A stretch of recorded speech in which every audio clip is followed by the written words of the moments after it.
back to hearing my voice again. How great is that? We are hoping to build the engine in this video. As you can see, I've just sort of done some things, getting the block ready, pistons, rings, all that stuff. Was hoping to be able to gap the rings. But the sizes that I got out of the box are pretty much where we want to be. So for the top rings, I know it's a bit of a mess. Measuring it all up, we wanted to get 15 thou top and 17 bottom. But checking them out of the box, they are 17 thou top and 22 thou bottom, which is not too bad. If anything, people probably want to say this is a little bit too small. I have friends that have built RBs that are running about 20 top and 22 bottom.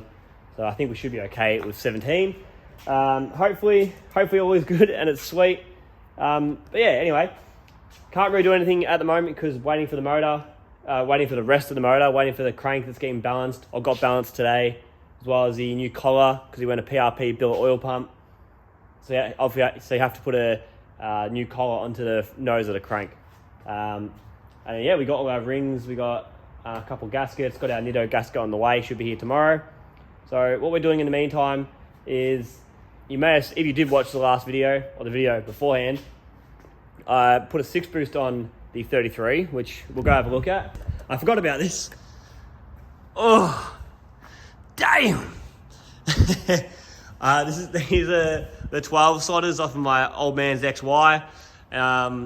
I thought it'd be pretty funny to give it a test fit. They're only the small boys. So as you can see, they're like a 205 or something like that, 195 maybe, very small.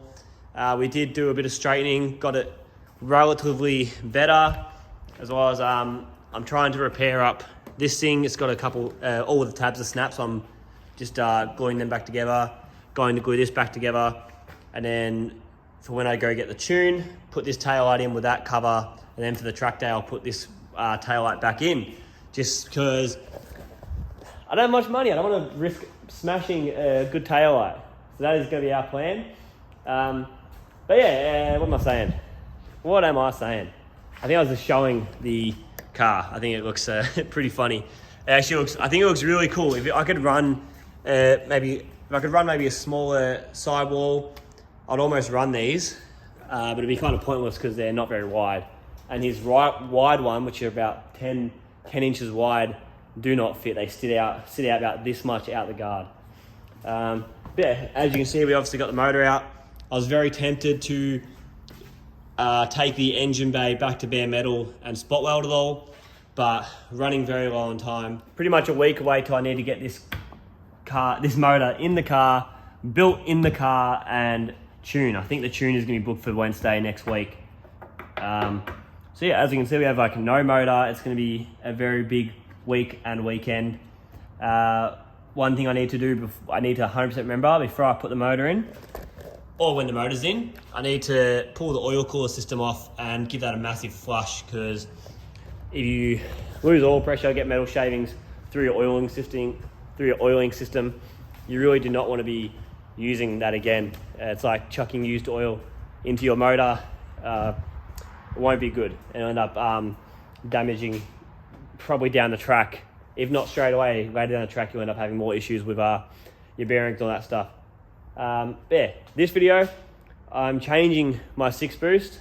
I'm trying to sell it. If I haven't sold it by this video, I'll be very upset because I won't be able to afford tyres for the Battle Royale event.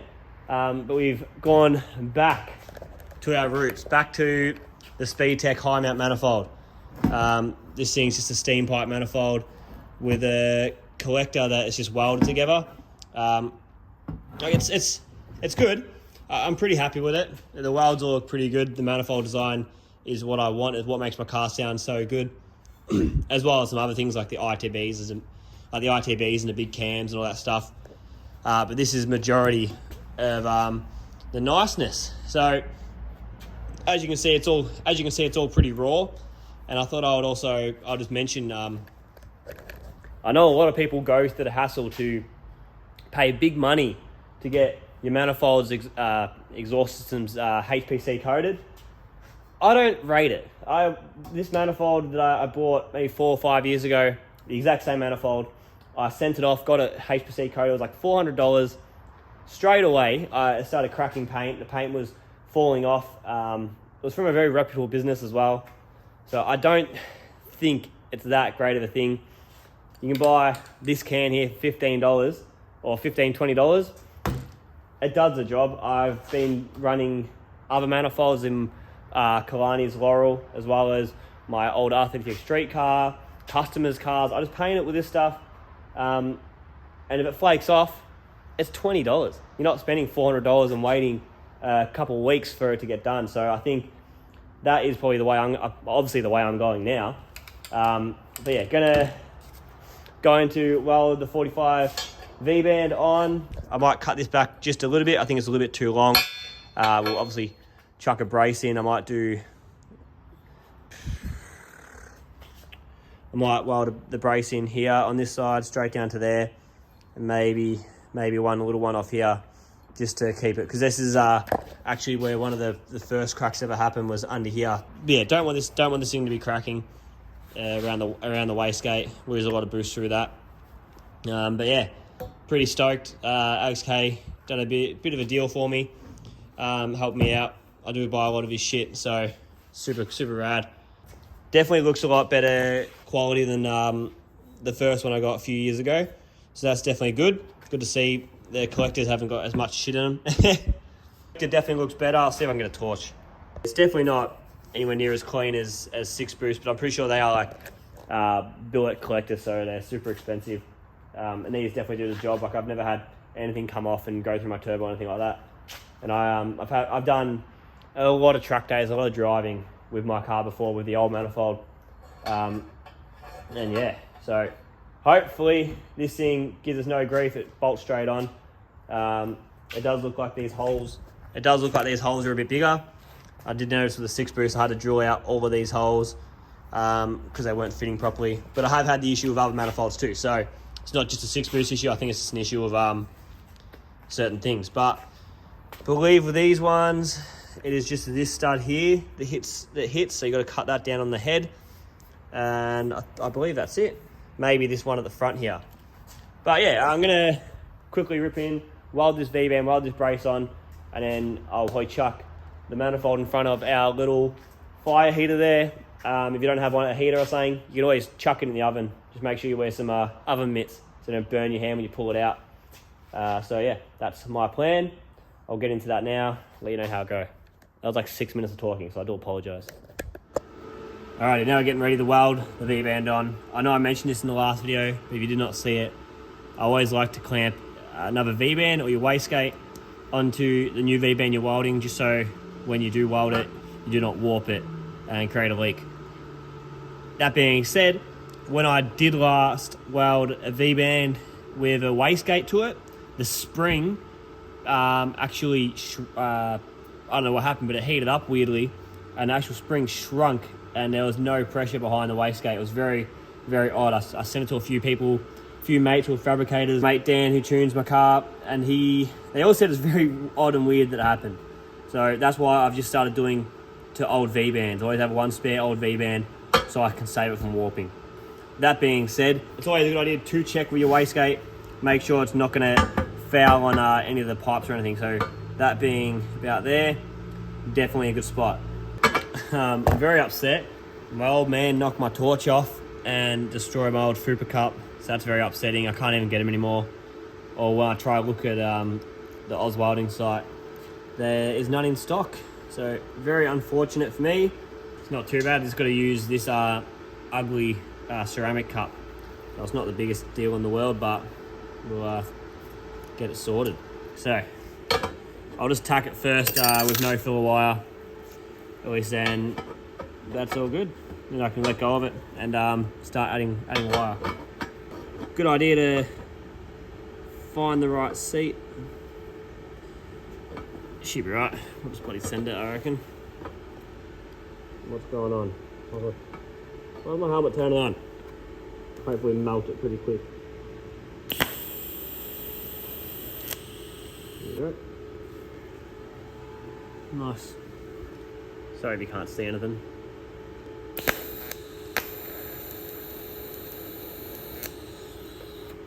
There we go.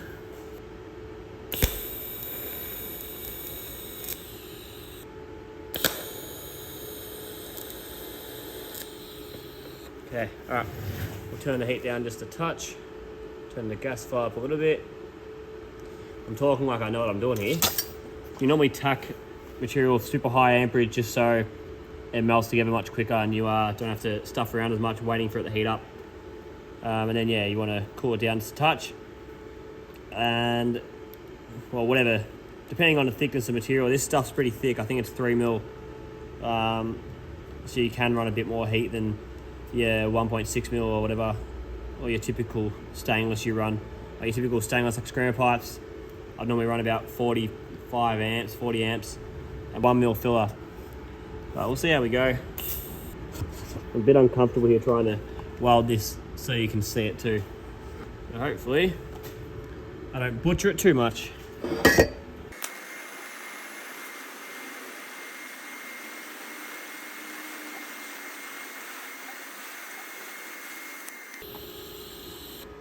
Nasty. I might be able to run that a little bit hotter. I always like to put on 88 if I'm up near the 80s, just because Chelsea the Nofa. Fanboy.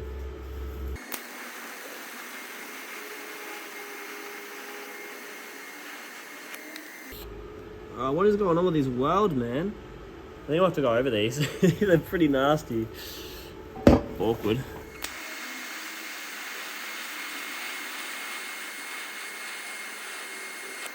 It's a little better.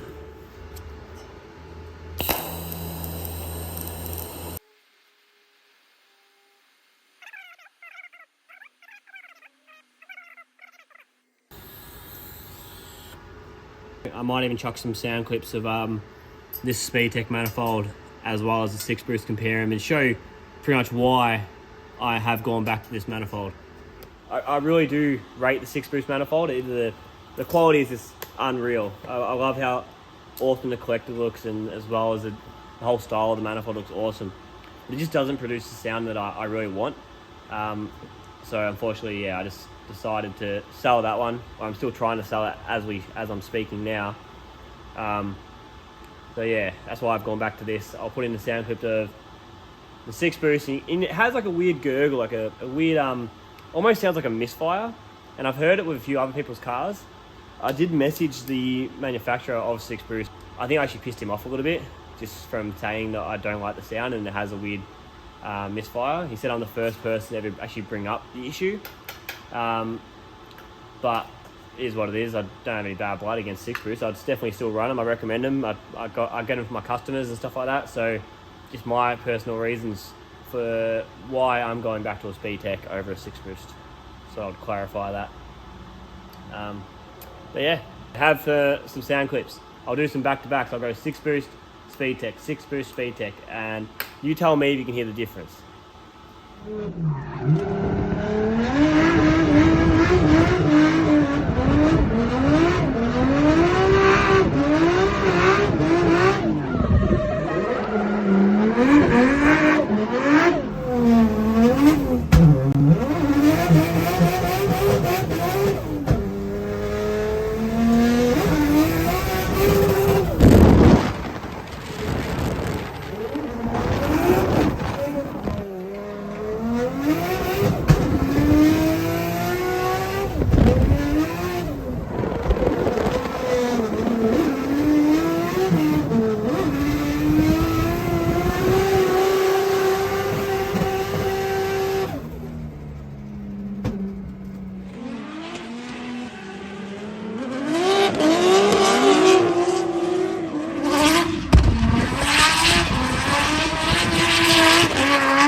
Alrighty, we're back now after you just watched all those videos.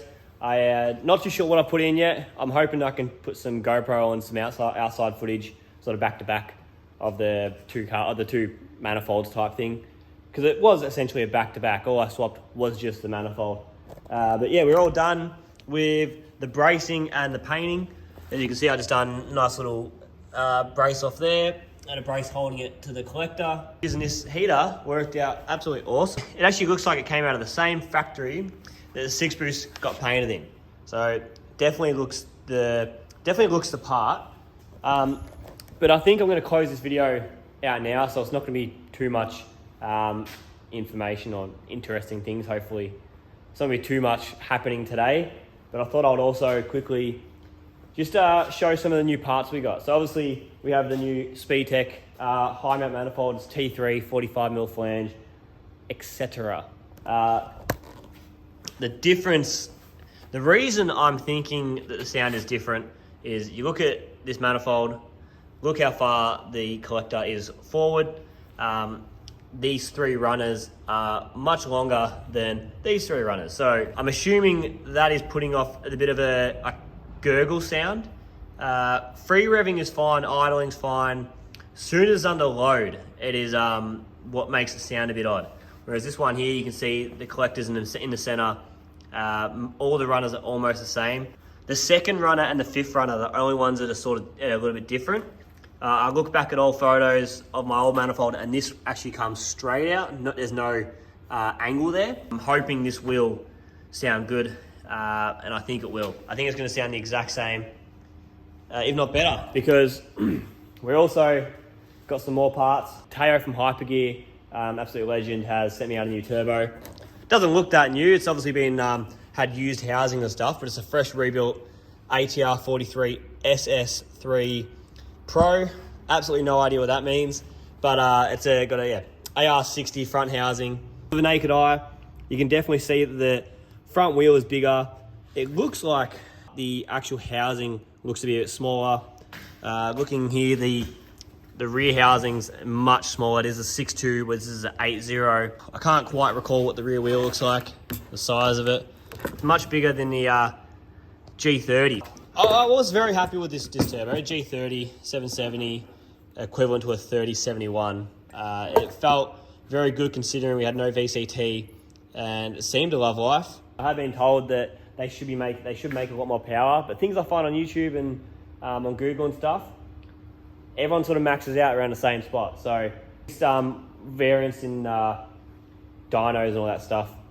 But anyway, the big thing we have is the new billet PRP pump. This is an alignment tool. When you're bolting up the oil pump, you chuck this centering ring on, helps center it on the actual collar, so it doesn't have any movement between the gears or unwanted movement. It helps center it, and then you can make sure that your pump lives on forever. Absolutely stoked on this pump. I might pull this thing apart just to have a look at it. Not tonight, but maybe in the next video I might pull it apart and actually have a look at the gears. My mum actually come in clutch and hooked me up. She bought the oil pump as well as my head gasket and my splash plates. Obviously going to pay her back, just I needed to get it like ASAP, and I didn't quite have the money at this moment to afford all this. It was like $2.5, it was almost $3,000. So massive thank you to her, absolute legend. Thanks, Mum. Sponsored by Mum. Chris Klein from OGJDM also hooked us up with some goodies, some little knickknacks, miscellaneous parts. So as you can see, this thing is a number plate holder. You can bend it down, have it hidden. I should put it on, maybe I'll put it on for the next video. As well as this sent out a full set, 2 sets of the Japanese locking bolts for your number plates, or locking bloody caps, what do you want to call them. As well as a brake booster stopper. This helps stop flex between your brake booster and your firewall. So a big shout out to Chris Klein. Go hit him up. He's a wrecker in Melbourne, Australia. He's actually out of Geelong. And he's super cheap. He's normally super cheap with a lot of his parts as well. He does some awesome random little knickknacks, which are pretty cool to help sort of spice up your car, I guess. He does these wing mirrors too, which I think are super like subtle, but just also it's very cool. And they've lasted a lot of hits. Surprised they're still on there.